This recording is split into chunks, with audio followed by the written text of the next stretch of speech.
الرحمن الرحیم۔ اللہ نور السماوات والارض میں جو اس میں نور ہے اس کے معنی کو ذکر کیا جا رہا ہے، تو کم بیش اس کے 16 قریب معنی ہیں نور کے جو ذکر کیے جائیں گے۔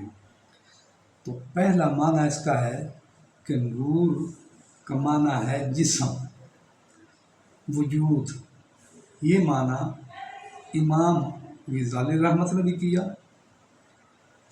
اور انہوں نے یہ کہا، معنی بیان کیا کہ نور سے مراد وجود ہے، اور وجود ایسا وجود جو کائنات کے تمام وجودوں کو پیدا کرنے والا ہے، یعنی کائنات کے جتنے بھی وجود ہیں وہ سارے کے سارے اس نور سے، رب کے اس وجود سے رب کائنات نے پیدا فرمائے۔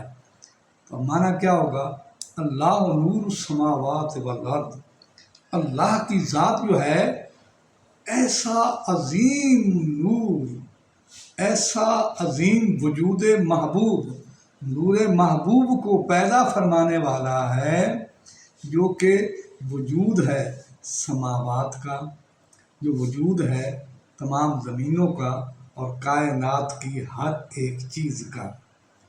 اور نور کا دوسرا جو معنی ہے جو مفسرین نے بیان کیا، وہ ایک کیفیت، ایک حالت ہے، ایک اظہار ہے۔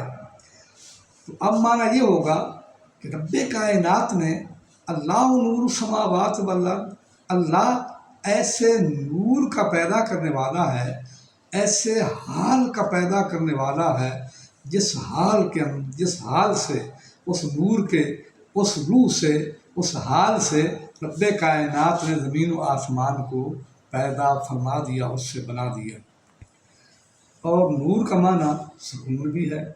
معنی یہ ہوگا اللہ رب العزت نے ایسے نور کو پیدا فرمایا جو نور سکون ہے آسمانوں کا بھی اور زمینوں کا بھی، سب چیزوں کا سکون رب کائنات کے پیارے محبوب کا یہ نور ہے۔ چاہے زمین ہو، چاہے آسمان ہو، چاہے شراط فی الارض ہو، چاہے کائنات کی کوئی بھی چیز ہو، چاہے لوح و قلم ہو، چاہے کرسی ہو، چاہے عرش اعلیٰ ہی کیوں نہ ہو، اس عرش اعلیٰ کا بھی سکون جو ہے یہ نور مصطفیٰ صلی اللہ علیہ وآلہ وسلم ہے۔ حدیث پاک میں آتا ہے کہ رب کائنات نے جب عرش کو پیدا فرمایا، عرش جب پیدا کیا نا، تو بڑی اس میں ایسی اضطرابی کیفیت پیدا ہوئی کہ اس کو پانی کو پیدا فرمایا۔ یہ شفاء شریف کی حدیث ہے، قاضی ایاز نے اس کو ذکر فرمایا۔ وہ فرماتے ہیں جب عرش کو، پانی کو پیدا فرمایا نا رب کائنات نے، تو پھر کیا ہوا؟ عرش نے اضطراب کا اظہار کیا، ڈگمگانا شروع کر دیا، ڈولنا شروع کر دیا۔ تو رب کائنات نے دیکھا میرا عرش جو ہے یہ ڈگمگا رہا ہے، یہ اضطراب کی کیفیت جو اس کو ظاہر کر رہا ہے، یہ میرا جو عرش ہے یہ بڑا پریشان ہے، یہ مضطرب ہے، یہ ڈگمگا رہا ہے، اس کو سکون ملنا چاہیے۔ اللہ نے اس کو سکون دینے کے لیے کیا کیا؟ فَكَتَبَ عَلَىٰ سَاقِهِ لَا إِلَٰهَ إِلَّا اللَّهُ مُحَمَّدٌ رَسُولُ اللَّهِ۔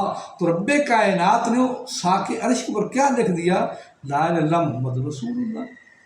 یہ سکون یوں ہی لکھا، فسکن، قاضی ایاز کہتے ہیں، حدیث کو بیان کرتے، فسکن عرش اولا سکون سے مادب ہو کر ٹھہر گیا۔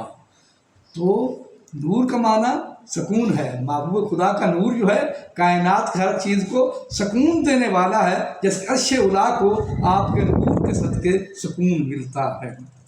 اور چوتھا معنی اس نور کا جو ہے وہ کیا ہے؟ وہ متحرک، حرکت کرنا۔ یوں ہی نور محبوب کائنات کے اندر آیا، کائنات ساکن تھی۔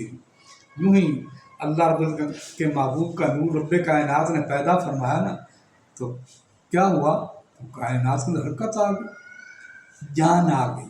یعنی اللہ کے محبوب کا جو نور ہے وہ ایسا عظیم نور ہے جو کائنات کی جان ہے، جان عالم ہے، جان جہان ہے، جان دو جہان ہے، جان کون و مکان ہے۔ آپ کا نور زمینوں کی بھی جان، آسمانوں کی بھی جان، لوح و کرسی کی بھی جان، ہاں جی، اور عرش اولا کی بھی جان ہے، ہر ایک چیز کی جان ہے، کائنات ہر چیز کی کیفیت جان ہے، جس سے حرکت پیدا ہوئی ہر چیز کے اندر، وہ اللہ کے لازم محبوب کا نور ہے۔ اور نور کا ایک اور بھی معنی ہے، وہ ہے کہ منور کرنے والا، روشن کرنے والا۔ اللہ کے لاڈلے محبوب کا یہ نور جو ہے، جو ہی اللہ نے اس کو پیدا فرمایا تو پوری کائنات بکائے نور بن جاتی ہے، نور علی نور ہو جاتی ہے۔ آپ کی والدہ ماجدہ کیا فرماتی ہیں؟ جب آپ پیدا ہوئے نا، خارج منی نور، مجھ سے ایسا عظیم نور پیدا ہوا، ایسا عظیم نور ظاہر ہوتا ہے دنیا والوں، راتلی قصور الشام، میں نے اپنے حجرہ مبارک کے اندر بیٹھ کر جو ہزاروں میل دور سے قصور کے محلات، ان محلات کو میں نے دیکھ لیا۔ ایسا یعنی پوری کائنات اس نور کے نکلنے کے بعد آپ کی والدہ ماجدہ فرماتی ہیں کہ پورا عالم جو بکا ہے نور بن جاتا ہے۔ تو اس نور کا معنی منور کرنے والا، روشن کرنے والا۔ اللہ نور السماوات والارض، اللہ نے ایسا نور پیدا کیا جس نے آسمانوں اور زمینوں کو بکائے نور بنا دیا۔ میری اس ویڈیو کو لائک بھی کرو، فالو بھی کرو، اور سبسکرائب بھی ضرور کیا کرو، اور سبحان اللہ سے کمنٹ بھی ضرور دیا کرو۔